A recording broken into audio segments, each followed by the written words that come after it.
ជំរាបសួរបងប្អូនទាំងអស់គ្នាថ្ងៃនេះក៏មានមុខម្ហូបមួយមុខទៀតហើយមកបង្ហាញជូនបងប្អូនទាំងអស់គ្នាបានទស្សនាគឺថា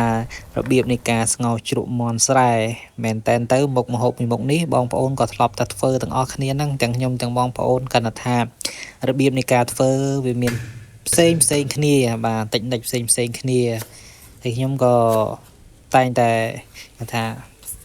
ចូលចិត្តមាន់ខ្សែដែរបងប្អូនបាទចូលចិត្តតែស្ងោរជ្រក់បាទដុតអត់សូវប្រមាណបងប្អូនបាទ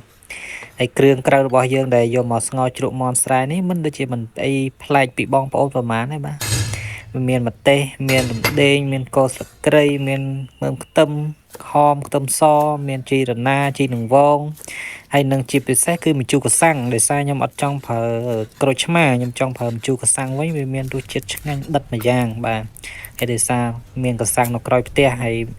សល់មាន់ស្រែដែលម៉ែផ្ញើមកពីស្រុកមួយចំហៀងផងនោះក៏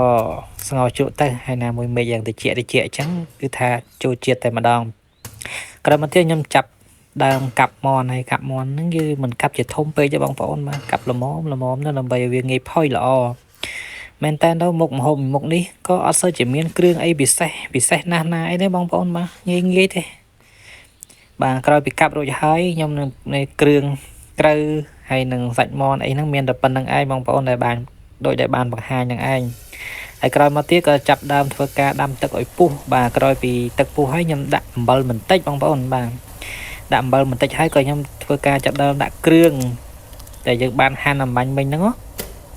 មានដេងកូរស្លឹកគ្រៃម្ទេសមានម្ទេសមាន2ម្ទេសក្រហមនិងម្ទេសអាចសាប់ហ្នឹងបងប្អូនគឺថាឈ្ងុយឆ្ងាញ់ណាម្ទេសហ្នឹងបាទហើយក្រោយមកទៀតក៏ចាប់ដើមធ្វើការដាក់សាច់មាន់ដែលយើងបានកាប់រួចមកហ្នឹងបាទហើយជាពិសេសខ្ញុំស្លនៅក្នុងសក្រានឆ្នាំង camping បងប្អូនគឺពុះលឿនហើយក្តៅលឿនណាហើយឆាប់ផុយល្អទៀតហើយចំណាយពេលវេលាតិចបាទក្រោយពីពុះបានមួយសបកហើយក៏ខ្ញុំធ្វើការចាប់ដើម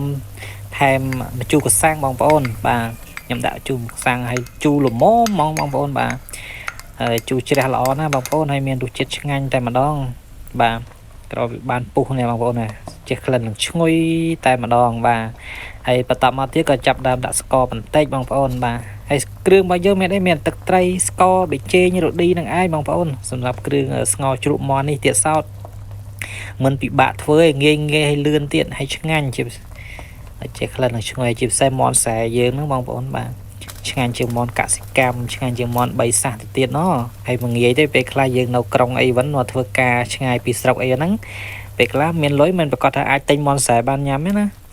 បាទមានតែពុកម្ដាយផ្ញើមកពីស្រុកពីស្រែហ្នឹងឯងដែលបានមាន់ខ្សែឆ្ងាញ់ហើយមានខ្លាញ់មានជាតិបាទមែនតើនេះឥឡូវដាក់គ្រឿងស្លឹកជីប្រហើយចុងក្រោយបងប្អូនអើយជះក្លិនឡើងឈ្ងុយតែម្ដងនេះបាយវិញចូល2ចានមកវាធ្វើការហត់អីដាំបាយឲ្យស្រួយបន្តិចមកគឺថាជះក្លិនឆ្ងាញ់តែម្ដងបាទហ្នឹងហើយបងប្អូនវីដេអូនេះមានតែប៉ុណ្្នឹងទេមកបង្ហាញចែកជូនបងប្អូនទាំងអស់គ្នាបានជាទស្សនីយភាពមួយក្នុងការមើលបាទក្នុងការកំសាន្តអារម្មណ៍មួយដែរបាទបើសិនជាមានចំណុចខុសឆ្គងនៅកន្លែងណាមួយសូមបងប្អូនខន្តីអភ័យទោសផងបាទហើយជាពិសេសសូមជួយ Subscribe Channel របស់ខ្ញុំផងបងប្អូនបាទសូមអរគុណ